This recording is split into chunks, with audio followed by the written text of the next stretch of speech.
आज हरियाली अमावस्या है और संपूर्ण देशवासियों को, संपूर्ण क्षेत्रवासियों को, संपूर्ण ब्रह्मांड में बैठे हुए, संपूर्ण देश विदेश सब में बैठे हुए सनातनियों को आज हरियाली अमावस्या की गड़गड़ बधाई, खूब खूब बधाई, खूब खूब। 4 बातें हमारे जीवन की हैं, 4 बातें। प्रथम, परमार्थ का कार्य कर लें। दूसरा, प्रकृति का ऋण चुका कर जाए। तीसरे नंबर पर है, बन सके, पृथ्वी पर अगर जन्म लिया है और बन सके तो एक कन्या का कन्यादान जरूर करो, जरूर करो। एक बेटी का, एक कन्या का कन्यादान जरूर करें। और चौथे नंबर का है कि पृथ्वी पर अगर आप जन्म लिए हो, मृत्यु लोक में यदि आए हो और पृथ्वी पर यदि आपका जन्म हुआ है, पृथ्वी पर यदि आप जन्मे हो, तो मरने से पहले प्रयास करो कि किसी शिवालय में, किसी देवालय में पहुंचकर एक क्षण, 1 मिनट उस शिवालय की थोड़ी देर की सेवा करो। ज्यादा सेवा से मतलब ये नहीं है कि आप बहुत समय तक, बहुत लंबे समय तक आप शिवालय में बैठे रहें और उसकी सेवा करते रहें, ये नहीं। एक क्षण की भी अगर आपने सेवा करी है किसी शिवालय में, किसी देवालय में, तो आपको उसका फल प्राप्त होगा, आपको उसका फल मिल जाएगा। और मैंने तेरे ही भरोसे बाबा, तेरे ही भरोसे हवा बिच उड़ती जावागी बाबा, डोर हटो छड़िया में कटी जावागी।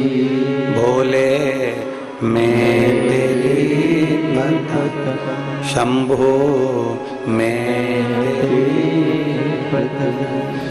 मृत्यु लोक में जन्म लेने के बाद 4 कार्य जरूर करो, जरूर करिए। परमार्थ करिए, प्रकृति का ऋण चुकाइए, एक बेटी का, एक कन्या का कन्यादान जरूर करिए, भले अपने घर की हो चाहे पराये के घर की हो, जरूर करो। और किसी देवालय शिवालय में अगर गए हो तो सेवा करो। दुनिया में सेवा का सबसे बड़ा क्रम है। सेवा से बढ़कर दुनिया में कुछ भी नहीं। अभी भिलाई की कथा में एक बात कही थी, आप लोगों के स्मरण में होगा, कि हनुमान जी के मंदिर में राम जी का होना जरूरी नहीं है। सुना था कथा? हनुमान जी के मंदिर में राम जी का होना जरूरी नहीं है। भिलाई की कथा में कहा था, पर राम जी के मंदिर में हनुमान का होना जरूरी है, क्योंकि उन्होंने सेवा करी है और सेवा के क्रम को उन्होंने बढ़ाया। जब सेवा के क्रम को बढ़ाया तो वो सेवा जिसने करी है वो जगत में पुजाना भी तो चाहिए। जिसने सेवा करी है वो जगत में पुजाए भी तो, जिसने सेवा करी है वो जगत में श्रेष्ठ कर भी तो।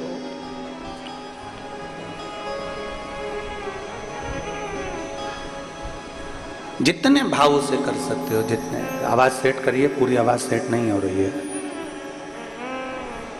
जितने भाव से सेवा कर सकते हो, जितने भाव से आप सेवा का क्रम जोड़ सकते हो, उतने प्रेम से आप सेवा करिए, उतने प्रेम। और जितने प्रेम से सेवा के क्रम को आप बढ़ा सकते हो, करो। यहां तक शास्त्र कहता है कि आप कहीं नहीं जा सकते ना, आप किसी स्थान पर पहुंचकर सेवा नहीं कर सकते, तो प्रयास करो, अपने घर में बुजुर्ग माता पिता हो, अपने घर में कोई वृद्ध हो, कोई बड़ा हो, कोई बुजुर्ग हो, कोई ऐसा व्यक्ति हो जिसको आपकी बहुत जरूरत है, तो उसकी भी सेवा मूल्य है, उसकी भी सेवा आप करिए उसकी सेवा। पर मत बुरे कर्म कर बंदे वरना पछताएगा, भगवान की आंखों से तू बच नहीं पाएगा, तू बच नहीं पाएगा। अरे ओ अज्ञानी मत कर नादानी, अरे ओ अज्ञानी मत कर नादानी। आप जितना सेवा के क्रम को बढ़ाओगे, ये सेवा तुम्हारे कहीं ना कहीं काम आएगी। आगे की आवाज कोई जा रही है और पीछे की आवाज कोई आ रही है, अंदर। आप जितनी सेवा के क्रम को बढ़ाओगे, उतना आपके जीवन में सुख का अनुभव अपने आप प्राप्त होगा, अपने। किसी की भी सेवा करो, तुम्हारा मन पड़ जाए जिसकी सेवा करो।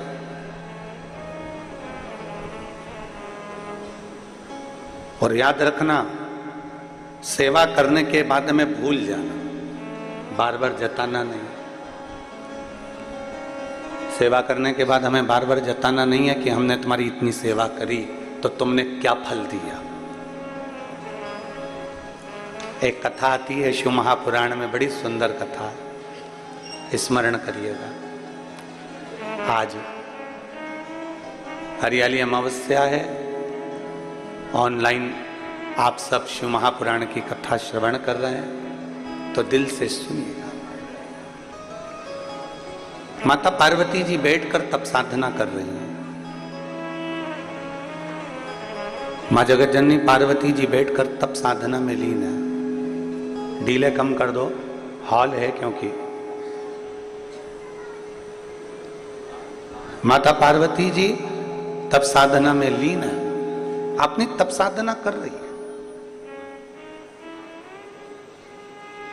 और लगी अपनी तप साधना में, भगवान शंकर को राजी करने के लिए लगी, पंचाक्षर मंत्र का जाप करने के लिए। नमः शिवाय, ओम नमः शिवाय, नमः शिवाय, ओम नमः शिवाय, नमः शिवाय, ओम नमः शिवाय, नमः शिवाय, ओम नमः शिवाय।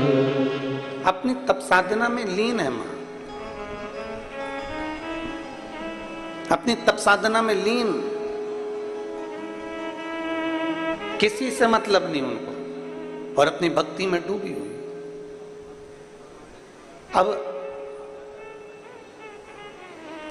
इतनी तप साधना माता पार्वती जी ने करी, इतनी तप साधना माता पार्वती जी ने करी कि पूरा 1 वर्ष नहीं, ना जाने कितने कितने वर्ष माता पार्वती जी तप साधना में लगी हुई, ना जाने कितने वर्ष।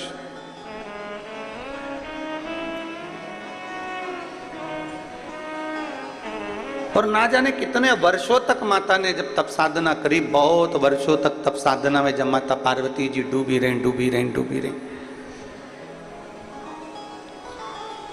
श्रावण का महीना आ गया, पार्वती जी के स्मरण में, क्योंकि जो नेत्र बंद करके बैठा है, भगवान के विरल भक्ति में डूबा हुआ है, भगवान के भजन में डूबा हुआ है, भगवान के स्मरण में डूबा हुआ है, उसको ध्यान नहीं रहता कि कब सावन आ गया, कब भादो आ गया, कब कुंवार आ गया, कब कार्तिक आ गया, कब कौन सा महीना आ गया, उसके ध्यान में नहीं आता। घड़ी कौन देखता है? सत्संग में बैठे हो, कथा में बैठे हो, पूजन में बैठे हो, भजन में बैठे हो और कीर्तन में बैठे हो और घड़ी देख रहे हो, तो समझ लो कि तुम्हारा मन कथा में नहीं लगा, तुम्हारा मन सत्संग में नहीं लगा, तुम्हारा मन भगवत भजन में नहीं लगा, तुम्हारा मन भगवान के कीर्तन में नहीं लगा। भगवान की सेवा में घड़ी देखने का कार्य नहीं होता। आपका काम है भगवान की कथा सुनना, आपका काम है संकीर्तन करना, आपका काम है सत्संग करना, और तुम्हें हाथ में घड़ी भले बंधी है पर तुम्हें नहीं देखना है। देखना किसको है? आप अगर कथा में बैठे हो, आप अगर शंकर के मंदिर में बैठे हो, आप अगर सत्संग में बैठे हो, आप अगर भगवान का भजन कर रहे हो, भगवान के मंदिर में सेवा कर रहे हो, तो तुम्हें घड़ी नहीं देखना है। उस भोलेनाथ को तुम्हारी घड़ी देखना है कि तेरी घड़ी कैसी चल रही है, तेरी घड़ी को कैसे सुधारना, कैसे तुझे सुधारना है, कैसे तुझे श्रेष्ठ किया जा सकता है, कैसे तुझे ठीक किया जा सकता है, कैसे तुझे श्रेष्ठता दी सकते हैं। वो घड़ी उसको देखना, तुम्हें नहीं देखना। तुम तो अपनी मस्ती में भगवान माता पार्वती जी का चरित्र कर रहा है, माता पार्वती जी की कथा कर रही है, पार्वती जी अपनी मस्ती में मस्त। और कहते हैं ना,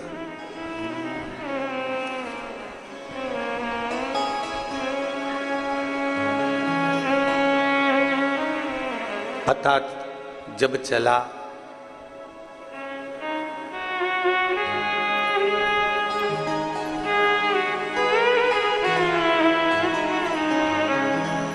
पता जब चला मेरी हस्ती का मुझको, पता जब चला मेरी हस्ती का मुझको, सिवा मेरे अपने यहाँ कुछ नहीं, सिवा मेरे अपने यहाँ कुछ नहीं। मुझे मेरी मस्ती कहाँ लेके आई, मुझे मेरी मस्ती कहाँ लेके आई, कहाँ लेके आई, यहाँ लेके आई, कहाँ लेके आई, यहाँ लेके आई। मुझे मेरी मस्ती कहाँ लेके आई, मुझे मेरी मस्ती कहाँ लेके आई। सभी में केवल तेरा ही एक आसरा, तेरी ही एक स्वरूप, सब में तू समाया, कोई दूसरा दिखा ही नहीं।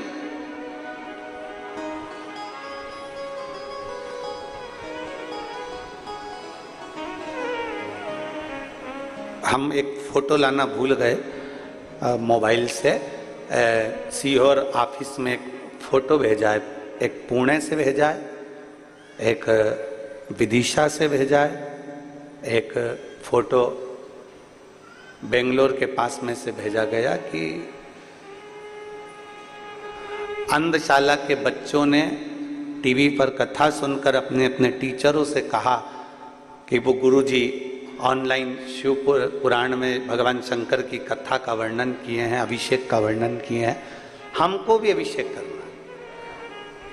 अंधशाला के बच्चे, एक जगह से आया कि मुकबधीर बच्चे, हमको भी अभिषेक करना है। और वो टीचरों को मैं धन्यवाद देता हूं जिन्होंने अपने बच्चों के कहने पर शिवरात्रि के दिन ऑनलाइन सारे बच्चों को बिठाकर अंधशाला के उनको भी भगवान शंकर का अभिषेक करवाया। साधुता है।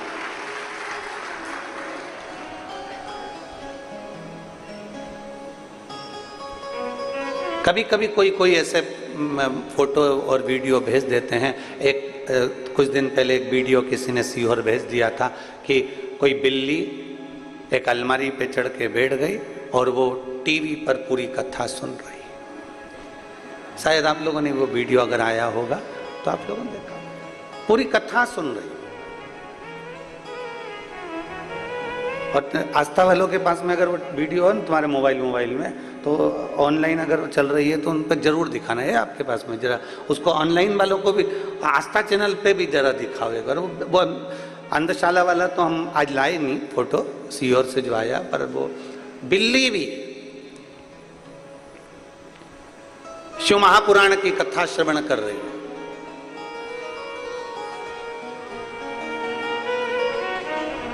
एक देहरादून से एक फोटो किसी ने भेजा वीडियो की, एक गाय और एक बैल, और रोज घर के टीवी चलती है और वो अंदर आकर कथा को श्रवण करते हैं। और ये गाय बैल का केवल एक जगह चरित्र नहीं, आपके यहाँ भी कभी कभी ऐसा योग बन जाता है कि कोई जीव आकर कथा में रम जाता है। अब कोई पूछे कि ये क्या है, क्या पढ़ा अंधशाला के बच्चों को, क्या पढ़ा मुखबधिर बच्चों को, क्या पढ़ा उस बिल्ली को, क्या पढ़ा उस जीव को? तो शिव पुराण कहती है जो शंकर का है उसका नाम पशुपति नाथ है, उसके लिए सब स्वीकार हैं, कोई उसके विहीन नहीं, सब उसके, सब उसके।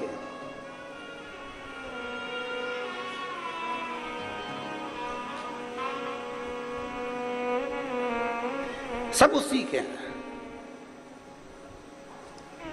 रुद्राष्टाध्यायी में आता है पृथ्वी, आकाश, वायु, सब हर जगह पर शिव समाया, प्रत्येक जगह पर। आप में भी शिव है।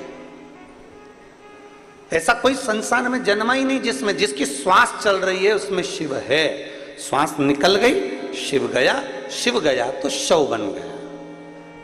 जिंदा है तो भी शिव है, मर गया शव बन गया तो भी शंकर की शरणागति में शमशान गया। ऐसा कोई स्थान नहीं जहां शिव नहीं।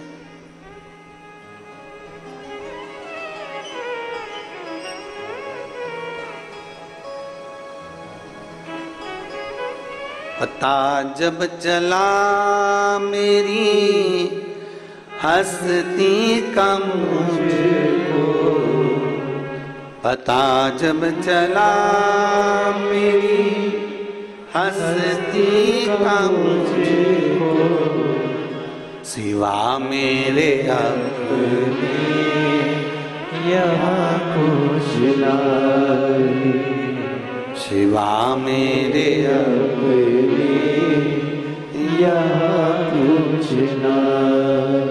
मुझे मेरी मस्ती कहाँ लेके आई, कहाँ लेके आई, यहाँ लेके आई, कहाँ लेके आई, यहाँ लेके आई।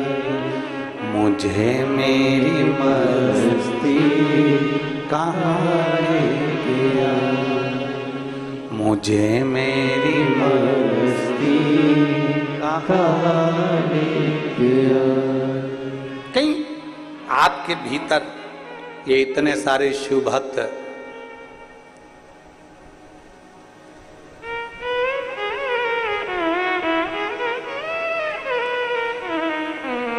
इतने सारे शिव भक्त इतने बड़े राजनंद गांव में से अगर मेरे बाबा ने बेलपत्री जैसे पेड़ में से छाट छाट कर डलिया में इकट्ठी करते हैं, आप सब शंकर भगवान की बेलपत्र हो जिसको शिव ने स्वीकार कर लिया शिव पुराण के। मेरे बाबा ने आपको अपने लिए बुला लिया शिव भक्ति के लिए। कहीं शिव तत्व है, आपके भीतर का विश्वास, आपके भीतर का भरोसा प्रबल है।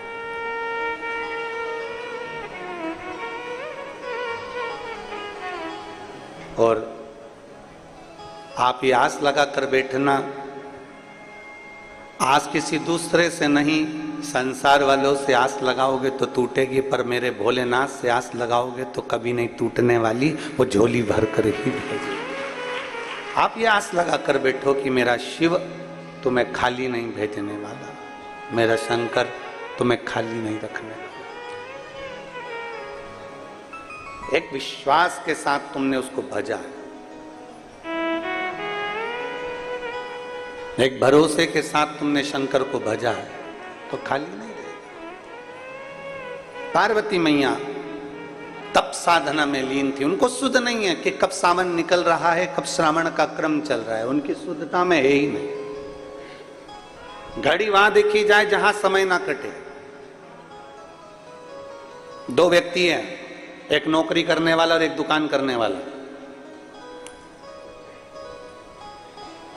नौकरी करने वाला व्यक्ति 5 बजे उसकी ड्यूटी खत्म होने वाली है, या सुबह 8 बजे ड्यूटी खत्म होने वाली है, या सुबह 10 बजे ड्यूटी खत्म होने वाली है, उसके 1 घंटे पहले वो घड़ी देखना चालू कर देता है, बैग समेटना चालू कर देता है, काम समेटना चालू कर देता है।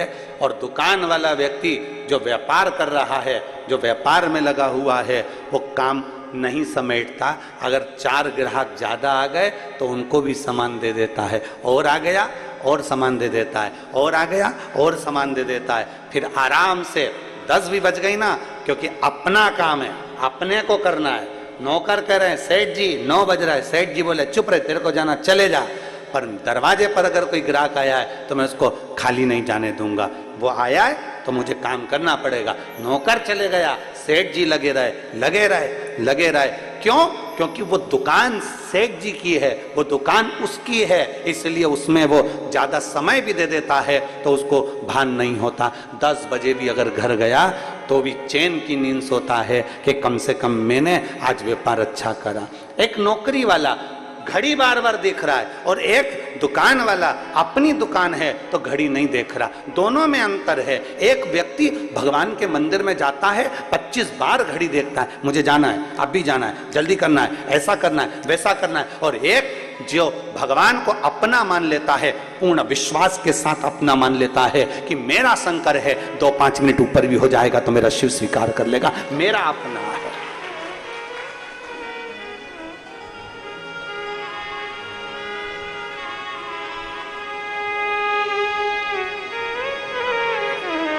ये मेरा अपना है। थोड़ा समय ज्यादा भी लग गया तो ये मेरा अपना है, इसको कैसे छोड़, कैसे?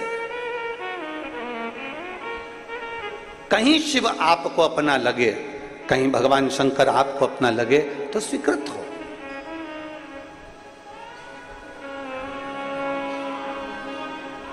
कैसे छोड़ दें? माता पार्वती जी अविरल भक्ति में डूबी हुई हैं। माता पार्वती जी भगवान शंकर की भक्ति में डूबी। उनको नहीं मालूम कि कब सावन गया, कब भादो आ गया, कब कुंवार आ गया, कब कार्तिक आ गया, उनके स्मरण में है ही नहीं। उनका तो केवल एक भगवान की विरल भक्ति को धारण करना, मंत्र जाप करना, स्मरण करना, कीर्तन करना, और डूबे गए। पता जब चला मेरी हस्ती का मुझको, पता जब चला मेरी हस्ती। डूबी हुई है मां पार्वती जी, अपने अलमस्ती में डूबी। मेरे अपने यहाँ मेरे कोई नहीं, सिवा कुछ नहीं। केवल लग रहा है कि यहाँ कुछ भी नहीं, केवल शिव है, केवल शिव।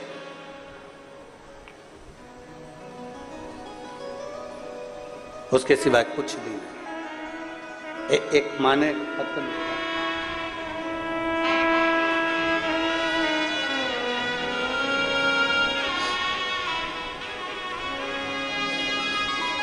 फूलबाई साहू कहीं बैठी हैं। फूलबाई साहू, श्री शिवाय नमस्तुभ्यम। बच्चा आया है साथ, ले आओ ले आओ उसको ले आओ। मेरी शादी को 15 वर्ष हो चुके थे। आप स्वयं जानते हैं गुरुजी के 15 साल में ऐसा कोई डॉक्टर नहीं छोड़ा हमने, ऐसा कोई देवता का स्थान नहीं छोड़ा हमने जहां हमने गोद ना भरवाई, हमने नारियल नहीं झेला। ऐसा कोई डॉक्टर नहीं जिसका इलाज ना करवाया। टेस्ट बेबी भी हो, चाहे ऐसा कोई काम हो जो हमने संतान के लिए सब कुछ कराया, पर औलाद का सुख 15 साल तक नहीं आया। 15 वर्ष तक औलाद का सुख नहीं आया।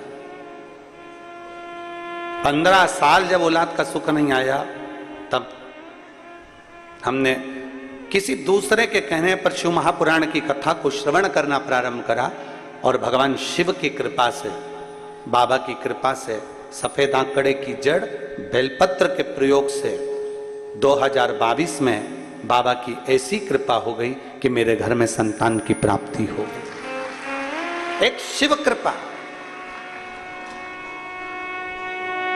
एक शंकर की उदारता, भगवान शिव की करुणा, भगवान शिव की कृपा, उसकी दया, उसकी उदारता सहज नहीं होती है। 15 वर्ष के बाद भी अगर वो झोली भर रहा है, 15 वर्ष के बाद भी अगर वो औलाद दे रहा है, तो कहीं ना कहीं उसकी कृपा, आपके भीतर कुछ विश्वास, आपके भीतर कुछ भक्ति, आपके भीतर कुछ जागरूकता, आपके भीतर शंकर के प्रति दृढ़ता बड़ी हो, आपके भीतर शिव भक्ति बड़ी होगी। और जब आपका विश्वास बढ़ा, आपकी शिव भक्ति बढ़ी, तो ही तो शिव दिया है। नहीं तो 15 साल में इन्होंने लिखा, 15 वर्ष में ऐसा कौन डॉक्टर जिसको मैंने छोड़ दिया, ऐसी कौन जगह जहां मैं ना गई। एक विश्वास, 15 वर्ष औलाद के लिए तरसना, संतान के लिए तरसना, कोई एक माँ से पूछे, क्योंकि उसको ही सबसे ज्यादा सुनना पड़ता है कि तेरी गोदी खाली है, तेरे यहाँ औलाद नहीं है, उसका चेहरा उतर जाता है, वो सबका सुनती है।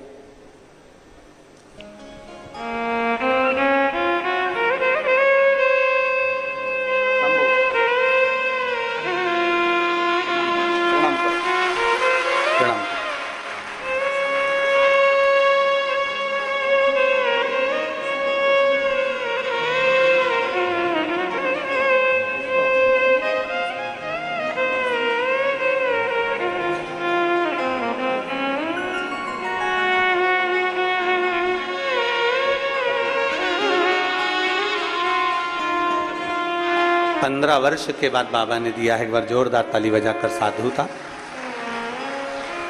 एक भरोसा आपका होना चाहिए, एक विश्वास आपका होना चाहिए, एक दृढ़ता आपकी होना चाहिए। और जब विश्वास, भरोसा, दृढ़ता पूर्ण होती है तो शिव सुनता जरूर है, सुनता है।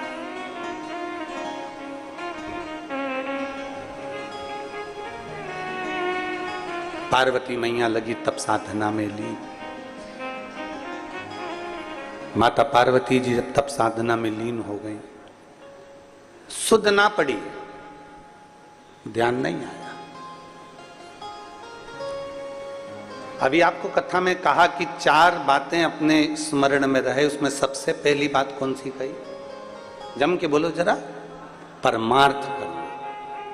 कितना बड़ा क्रम है। माता पार्वती जी का चरित्र बता रहा है, माँ पार्वती जी का संवाद बता रहा है कि माता पार्वती जी तप साधना में डूबी थी। तभी एक छोटा सा बच्चा रो रहा था और उसके पास में एक घड़ियाल, एक मगर उस बच्चे को पकड़ने के लिए जा रहा था।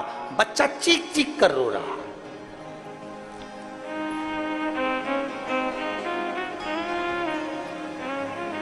बच्चा चीख चीख कर रो रहा है और पार्वती जी का ध्यान में, पार्वती जी बैठी, हम नेत्र बंद कर साधना में, तप में डूबी हुई। और एक बच्चे को एक मगर, एक घड़ियाल पकड़ रहा।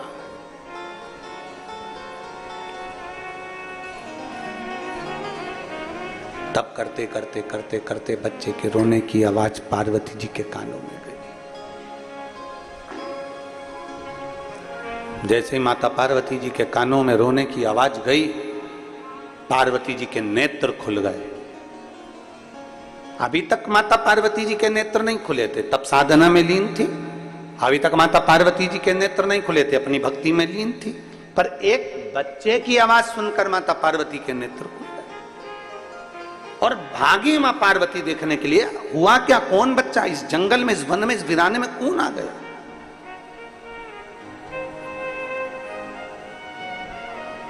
इस वीराने में कौन ऐसा बच्चा आ गया? इस वीराने में कौन पहुंच गया? जरा जाकर देखूं तो सही।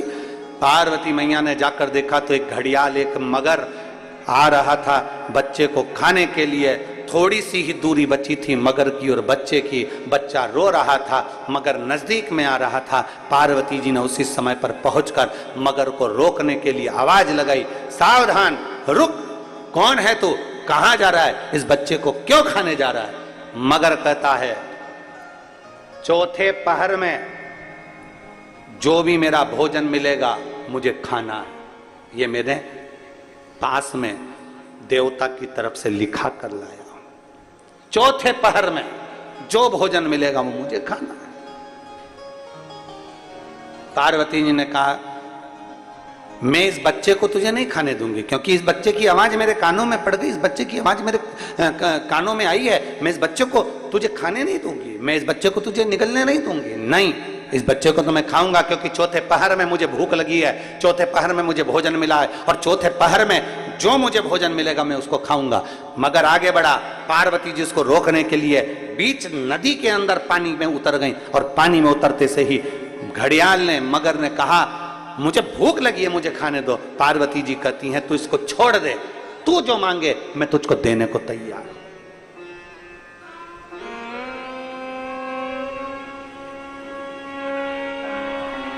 जो तू मांगेगा मैं तुझे दे दूंगी, पर तू इसको छोड़।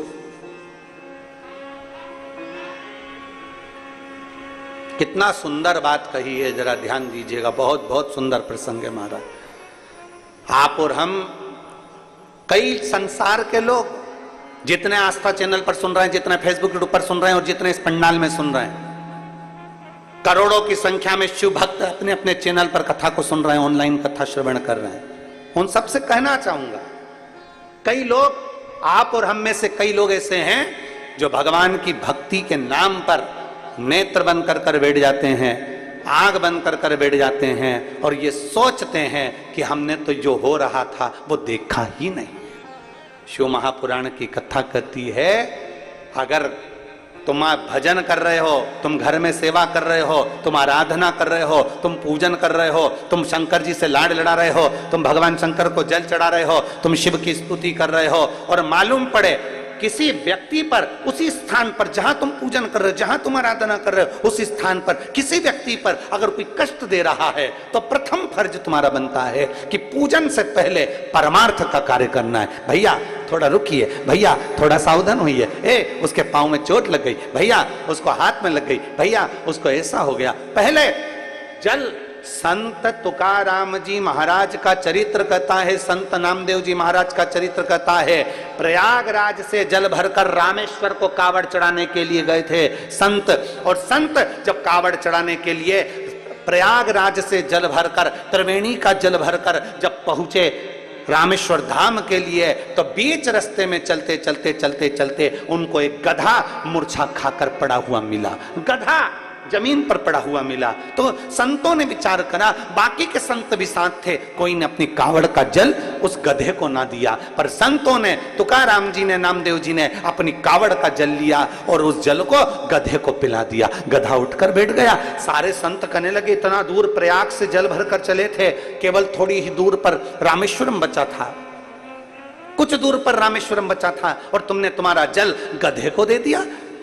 संत तुकाराम नामदेव जी कहते हैं, जल जिसके लिए लेकर चले थे वो जल उसने यहीं स्वीकार कर लिया, उसमें क्या दिक्कत है, क्या दिक्कत है। तुझ में रब दिखता है यारा में क्या करूं।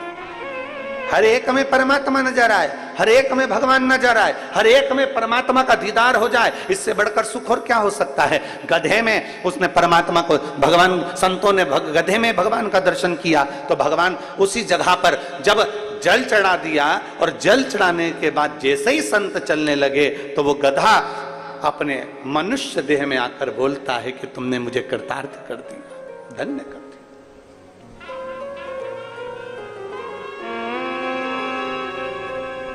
बहुत दूर से जल भर कर लेकर आ रहे हो,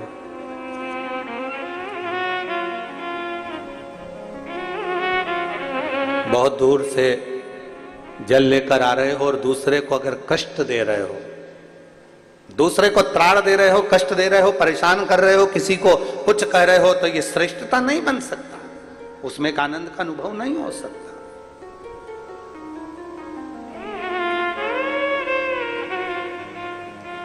श्रेष्ठता तब है जब हम किसी को कष्ट ना दे। सर्वे भवन्तु सुखिनः, सब सुखी रहें, सब आनंद में रहें। ये दुनिया का सबसे बड़ा सुख है। हम बैठे मंदिर में, हम बैठे भगवान शंकर के मंदिर में जल चढ़ा रहे हैं, पूजन कर रहे हैं, अभिषेक कर रहे हैं, अर्चना कर रहे हैं और नेत्र बंद कर बैठे हुए हैं और भगवान की अविरल भक्ति में बैठे हुए हैं, भगवान के भजन में बैठे हुए हैं। एक तरफ तो भगवान का भजन हो रहा है, दूसरी तरफ मालूम पड़े कि जीवन में कष्ट का अनुभव हो रहा है, क्या मतलब? एक बहुत सुंदर संवाद आता है। एक पुजारी जी थे। वो पुजारी जी भगवान के मंदिर में पूजन करते थे और पूजन करते थे, बड़े दुखी बड़े थे, बहुत दुख था उनके जीवन में, ना काम ना धंधा, बच्चे भूखे रहते, पत्नी भी परेशान रहती, पूरा परिवार परेशान रहता। पुजारी जी भगवान शंकर के मंदिर में पूजन करते, अब बड़े दुखी, बड़े दुखी।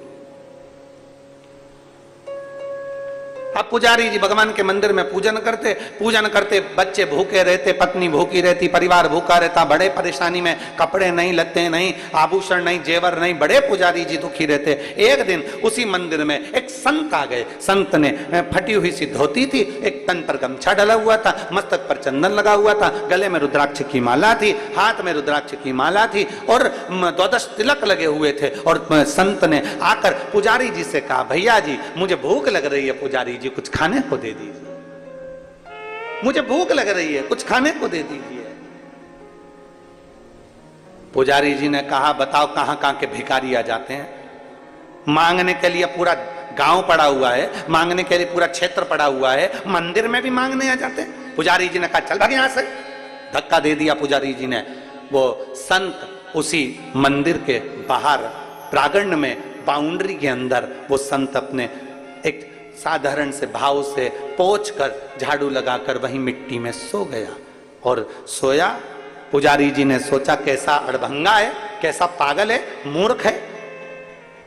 और पुजारी जी ने फिर भगवान से कहना चालू करा, वाह रे भगवान वाह, तेरा भक्त दिन भर भूखा रहता है, मेरे बच्चे परेशान रहते हैं, मैं तकलीफ में रहता हूं, भगवान तू तो है भी कि नहीं है संसार में, तू है कि नहीं है संसार में। पुजारी जी दिन रात भगवान को कोसा करते और संत उसी बाउंड्री के अंदर पड़े रहते। संत का नियम था, जैसे ही संध्या होती, रात होने से पहले संत भगवान का भजन करने बैठ जाता और जैसे ही सुबह होती वैसे ही तान के खूब बढ़िया सोता, दिन भर सोता, रात भर भजन करता।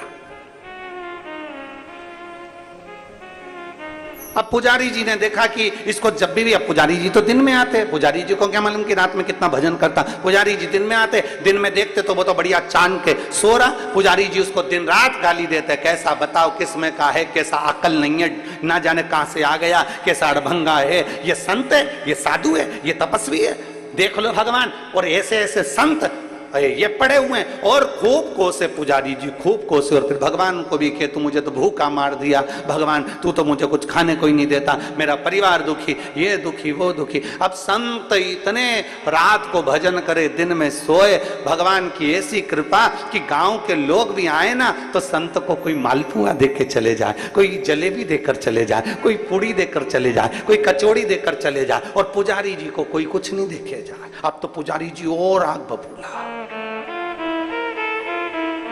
पुजारी जी और आग बबूला। पुजारी जी ने कहा, बताओ हम तो मंदिर में पूजन कर रहे हैं भगवान, और सारी दुनिया का ठाट तो ये संत को मिल रहा, दिन भर सोता, रात भर न जाने क्या करता, और खाने को भी अच्छा अच्छा मिलता, और हम तुम्हारी पूजन करते और हमको कुछ नहीं मिलता। और थोड़े दिन निकले, बाबा भोलेनाथ जी को कहते कहते समय हो गया, तब भगवान शंकर ने एक पंडित का रूप लिया। पंडित का रूप लगकर भगवान भोलेनाथ तुरंत उस पुजारी जी के पास गए और पुजारी जी से कहा, पुजारी जी बहुत भूख लग रही है। इतनी देर में जैसे पंडित जी बोले भूख लग रही है, पुजारी जी बोले एक और भिखारी आ गया, एक और भिखारी आ गया मांगने के लिए। गांव पड़ा, नगर पड़ा, और मांगने के लिए मेरे पास आते, भाग यहां से, क्या दूं तुझको। इतने में पंडित जी बोले, पुजारी जी मुझे एक प्रश्न करना है, आप मुझे उत्तर दे देंगे, क्योंकि आप पुजारी हो, भगवान की सेवा करने वाले, मेरे को एक प्रश्न करना है। बोलो क्या प्रश्न करना है। मुझे प्रश्न ये करना है, क्या सुई की नोक के छेद में से ऊंट निकल सकता है। इतने में पुजारी जी बोले, तेरे जैसा मूर्ख ही निकाल सकता है, भगले यहां से, पागल हो गया। सुई के छेद में से क्या ऊंट निकलेगा? निकल यहां से। धक्का दे दिया। पंडित जी आगे गए तो संत लेटे हुए थे, उनके पास जाकर कहा, संत जी आपसे एक प्रश्न करना है जो मैंने पुजारी जी से करा। बोलो क्या प्रश्न है? प्रश्न ये है, क्या सुई की छेद में से ऊंट निकल सकता है? इतने में संत उठकर बोले, अरे क्यों मूर्खों जैसी बात करता है, सुई के छेद में से ऊंट क्या पूरी सृष्टि निकल सकती है अगर महादेव चाहे तो। अगर महादेव चाहें तो एक छेद में से सृष्टि 50 बार निकलेगी और 50 बार इधर 50 बार उधर जा सकती है। अगर महादेव चाहें तो छेद में से भी सृष्टि को निकाल सकते हैं। बस इतने में तो पुजारी जी ने सुना कि संत ने कहा कि एक छेद में से सृष्टि भी निकल सकती है। पंडित जी ने पुजारी जी को बुलाया, देखो इसको विश्वास कहते हैं। तुम मंदिर में घंटी तो हिलाते हो, पूजन तो करते हो, पर मंदिर के भगवान के प्रति तुम्हारा विश्वास नहीं है। और ये संत बाहर पड़ा है, उसका विश्वास इतना प्रबल है कि वो जानता है कि छेद में से भी पृथ्वी निकालने का दम महादेव रखते हैं। अगर पृथ्वी को निकालने का दम रखते हैं, पृथ्वी को बार बार निकालने का दम रखते हैं, तो तेरे पेट भरने की जवाबदारी भी महादेव रखते हैं। पर कब? जब तेरा विश्वास प्रबल हो जाए, जब तेरा भरोसा प्रबल हो जाए। संत पड़ गया, उसको मालूम है भोजन देगा महादेव, खिलाएगा महादेव, रखेगा महादेव। और हम ये सोचते हैं कि हम पूजन कर रहे हैं, भगवान का श्रृंगार कर दिया हमने, भगवान का ये कर दिया हमने, भगवान का वो कर दिया हमने, तो इतना करा हमने, तो इतना करा। कई लोग ऐसे होते हैं, हमने तुम्हारी इतनी सेवा करी, तुमने हमको दिया ही क्या? तुमने फिर फल पाया क्या? तुमने विश्वास भरोसा भगवान के प्रति प्रबल रखो। जिस दिन भरोसा प्रबल होगा उस दिन शिव तत्व जरूर प्राप्त होगा, शंकर जरूर मिलेगा। एक पत्र है,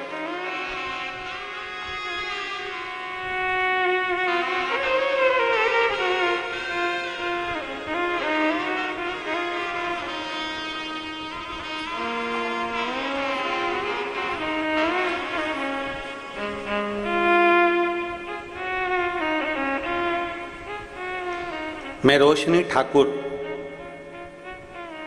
पति चंदन सिंह ठाकुर, चंद्रा कॉलोनी, राजनंद गांव से आई हूं। कहीं बैठी हो तो हाथ हिला सकती है। आप ही हैं? श्री शिवाय नमस्तुभ्यम। आ जाओ, बच्चे को लिया लिया। मैं रोशनी ठाकुर, पति चंदन सिंह ठाकुर, चंद्रा कॉलोनी, राजनंद गांव से आई हूं। मेरी शादी को कई साल निकल गए थे। 2-4 साल तक तो हमने इंतजार करा, 5 साल इंतजार करा, 6 साल इंतजार करा, 7 साल इंतजार करा, 8 साल इंतजार करा, पर संतान का सुख नहीं हुआ गुरुदेव।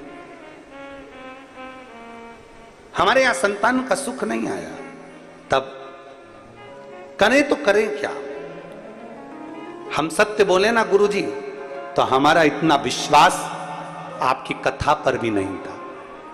सत्य बोले गुरुजी तो हमारा विश्वास कथा पर भी नहीं था और हमारा विश्वास शिव पर भी नहीं था।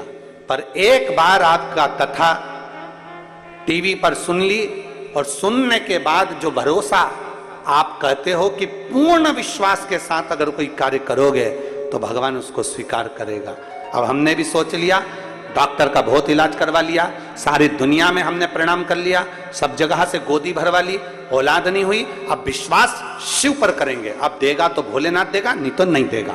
इतने साल भी तो नहीं दिया, देना नहीं देना उसकी मर्जी। हमने आपके कहने पर आसन लगाकर टीवी के सामने कथा सुनी, आंकड़े की जड़ का प्रयोग करा, तब भी मेरे घर में औलाद नहीं हुई।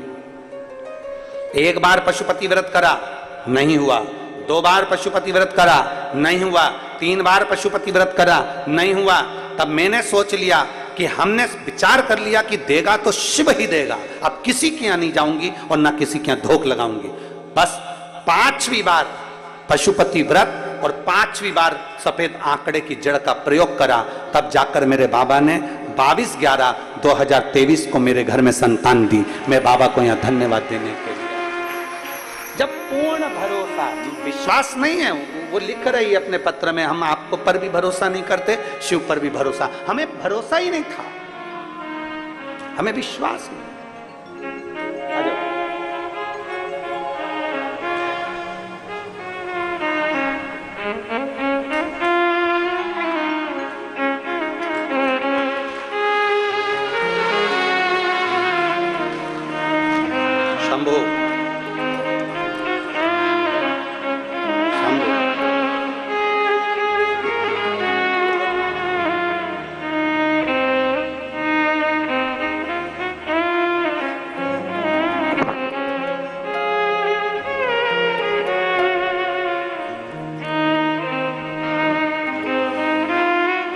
भरोसा। तो फिर निवेदन है आप सियोर वाले महाराज पर तुम्हें भरोसा नहीं करना। मानव का शरीर हमारा भी है और मानव का शरीर तुम्हारा भी। हम पर भरोसा नहीं, भरोसा करना शिव महापुराण पर, और भरोसा करना शंकर की कथा पर, और भरोसा करना तुम्हारे एक लोटे जल पर। तो तुम भरोसे के बल पर, विश्वास के बल पर अग्रण्य जरूर हो। इंसान पर भरोसा नहीं करना है। तुम भी मनुष्य हो, हम भी मनुष्य हैं। मानव का शरीर है, मानव का शरीर है तो हो सकता है गलती हो जाए, पर परमात्मा से कभी गलती नहीं होती। मानव से गलती हो सकती है, मनुष्य से गलती हो सकती है, परमात्मा से। इंसान पर भरोसा नहीं करना है, तुम्हें भरोसा देवादिदेव महादेव पर करना है। तुम्हें शिव मेरे बाबा दया करना, मैं तेरे भरोसे। मेरे बाबा दया करना, मैं तेरे भरोसे। ना घर के भरोसे हूँ, ना परिवार के भरोसे हूँ, ना घर के भरोसे हूँ, ना परिवार के भरोसे हूँ। मेरे बाबा दया करना, मैं तेरे भरोसे हूँ। भोले बाबा दया करना, मैं तेरे भरोसे हूँ। किसी पर भरोसा मत, आप किसी पर भरोसा करो और वह भरोसा तुम्हारा टूट जाए, उससे अच्छा है शिव पर भरोसा करो, शंकर की कथा पर भरोसा करो, शिव महापुराण पर भरोसा करो, शिव वाणी पर भरोसा करो, पर इंसान पर भरोसा नहीं। इंसान से ज्यादा ईश्वर पर भरोसा करने का प्रयास करें। मैं तुझे इस बच्चे को नहीं खाने दूंगी, पार्वती जी कह रही हैं, इस बच्चे को नहीं खाने दूंगी, तू छोड़ इसको छोड़ दे। नहीं, ये मेरा भोजन है, चौथे पहाड़ के अंतर्गत मुझे जो मिलेगा मैं उसको खाऊंगा, ये मेरा भोजन है। और मैं नहीं, ये मेरा भोजन है, ये चौथे पहर में जो मुझे मिलेगा मैं उसको पाऊंगा।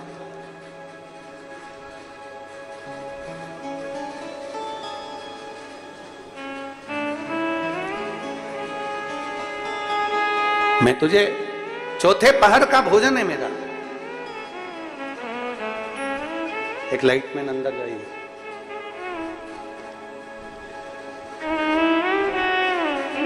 चौथे पहर का भोजन है ये मेरा, मैं नहीं दे सकता।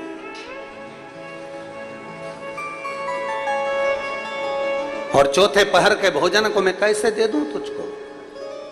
कैसे दे, कैसे प्रदान करूं? मैं तुझे नहीं दे सकता। पार्वती मैया ने तुरंत बारंबार कहा, माता पार्वती जी ने, मां पार्वती जी बारंबार कह रही हैं, नहीं, इस बच्चे को तो मैं तुझे नहीं खाने दूंगी, ये बच्चा मैं तुझे नहीं दे सकती। तो कुछ और मांग ले, तुझे क्या चाहिए? तू जो बोले मैं तुझे देने को तैयार। बोल तुझे क्या चाहिए? तू जो मांगेगा मैं तुझे देने को तैयार हूं, तू जो कहे मैं तुझे दे दूं। मांग, तुझे क्या चाहिए?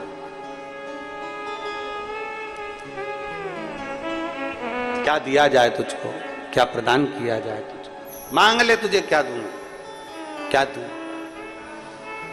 मगर ने, घड़ियाल ने उसी समय, उसी पल, उसी घड़ी बोला, सुनो, फिर जो मांगूंगा तुमको देना पड़ेगा इस बच्चे के लिए। मांग ले, तुझे क्या चाहिए दे दे, मांग ले, देऊंगी तेरे।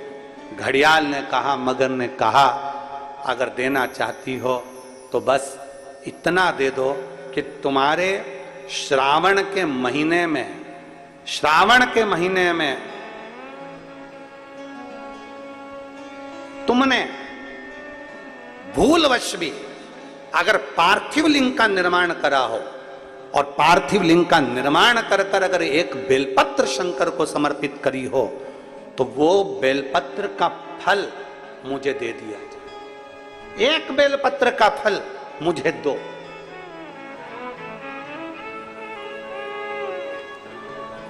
एक बेलपत्र का, हाँ, केवल एक बेलपत्र का फल मुझे दे दीजिए, केवल एक बेलपत्र का फल मुझे प्रदान कर दीजिए, केवल एक बेलपत्र का फल मुझे दे दीजिए।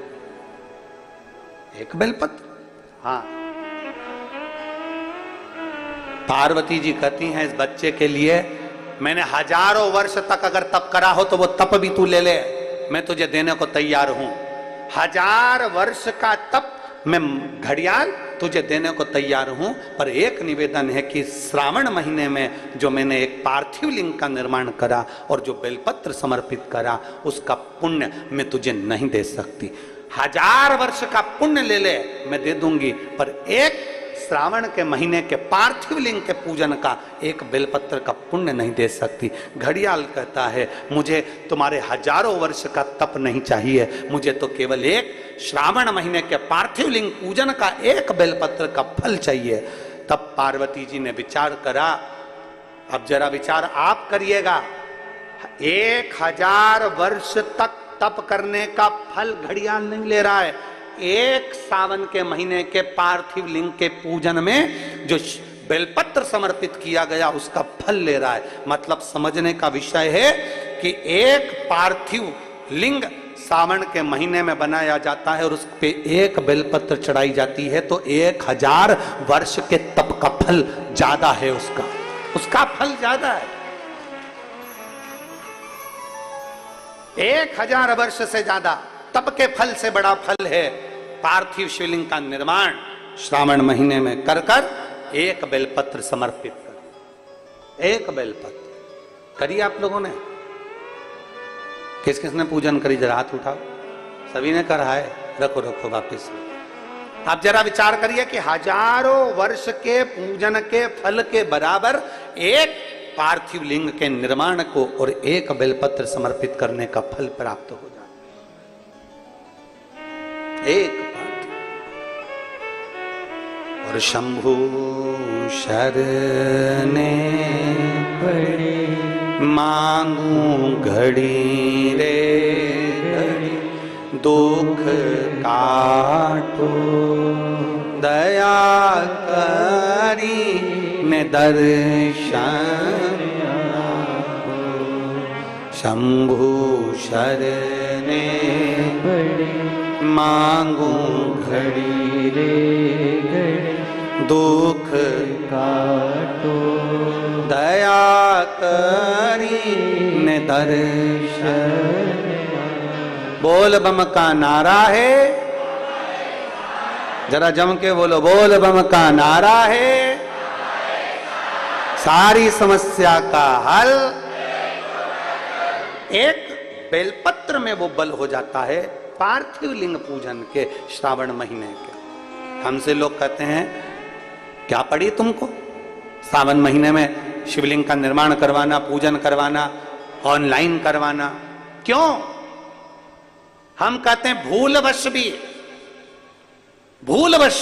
अगर कोई अपने घर में सावन के महीने में पार्थिव लिंग का निर्माण कर लेता है, पूजन कर लेता, भूलवश भी, और एक बेलपत्र समर्पित कर देता है, उसको हजारों वर्ष का पुण्य फल तप का तो वैसे ही प्राप्त होगा।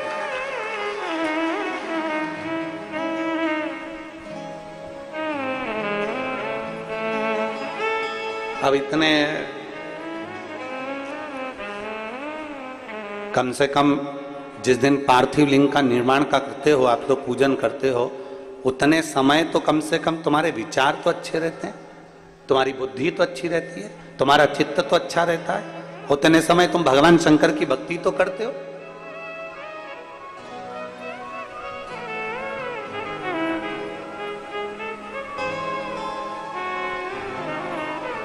तुम्हारे पास में उस समय पर भक्ति तो अविरल रहती है,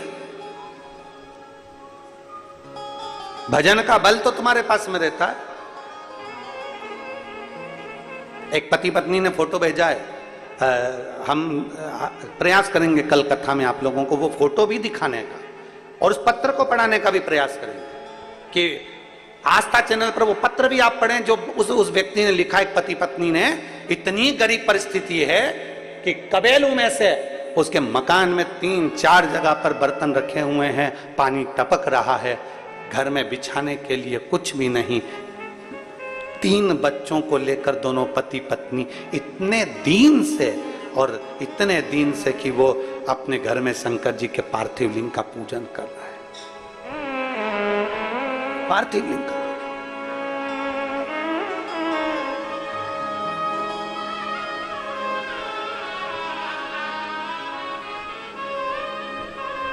और उन्होंने पत्र में नीचे लिखा, हमारे पास देने के लिए, हमारे पास देने के लिए दक्षिणा भी नहीं है, हम किसको बुलाएं और क्या दें।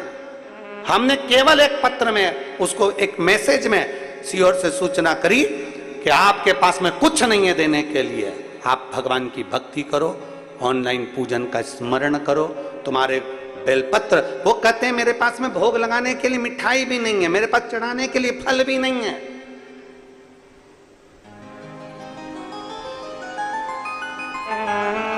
मेरे पास मिठाई भी नहीं, फल भी नहीं। हमने उसको कहलवाया, फल नहीं है कोई बात नहीं, चावल का एक दाना तो है, शंकर जी को समर्पित करना, शिव समझेंगे कि तूने फल चढ़ा लिया।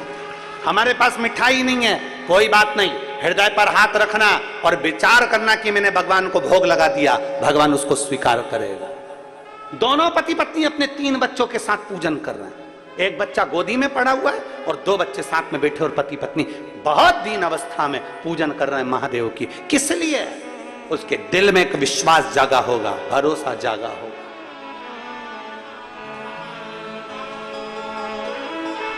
कि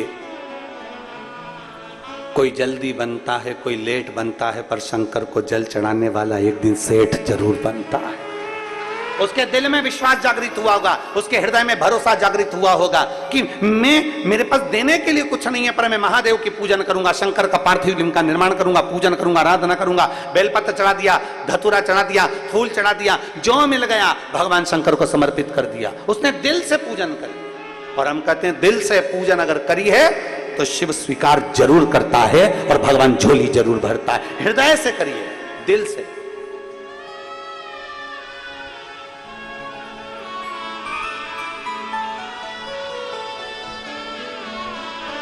स्वीकृत हो मेरा शिव, मेरे शंकर को तुमसे कुछ नहीं चाहिए, केवल हृदय से पुकार लो उसको। संत मंदिर के बाहर पड़ा हुआ है और उसका विश्वास पक्का है। पुजारी मंदिर में पूजन कर रहा है पर उसका विश्वास पक्का नहीं है, उसका भरोसा पक्का नहीं है। एक विश्वास अपने भीतर पक्का करिए। जब आपके भीतर भरोसा पक्का होगा तो मेरा महादेव भी देने को तैयार होगा। आप लोग बैठे हैं कथा में, कोई व्यक्ति तो ऐसा बैठा होगा जिसने लोन लिया होगा। तुम लोगों ने लोन लिया होगा, या जो आस्था चैनल पर सुन रहे हैं या फेसबुक यूट्यूब पर कथा सुन रहे हैं, लोन लेते हैं तो लोन लेने से पहले बैंक वाले तुम्हारा पीछे का हिसाब देखते हैं। कैसे हो तुम, आवक क्या है तुम्हारी, पहले कितना बैलेंस रहा है बैंक में, तुम्हारा कितना माल रहा बैंक में, तुम्हारा आय व्यय कैसा रहा, तुम्हारा हिसाब कैसा रहा, तुम्हारा व्यवहार कैसा रहा। कहीं तुम किसी पुराने लोन को खा तो नहीं गए। लोन देने से पहले पुराना हिसाब देखा जाता है तब तुम्हें लोन प्राप्त होता है।